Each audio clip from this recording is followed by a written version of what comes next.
নমস্কার। আমরা খাবার দাবার নিয়ে চলে এসেছি। আর সকালে একটা ব্লগ তো দিয়েছি, ঠাকুরের দেওয়া হয়ে গেছে 7টার আগে। আর এখন ছেলে মেয়ে, এখন 8:30 বাজে, ছেলে মেয়ে সব বই পড়ছে।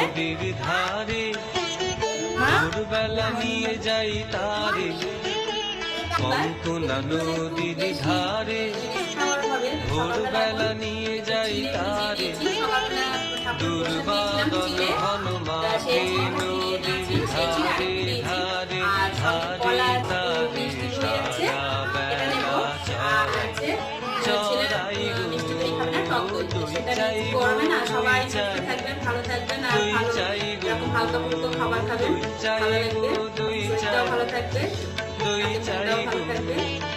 দেহখানি তার চিকন কালো, যত দেখি তত লাগে ভালো।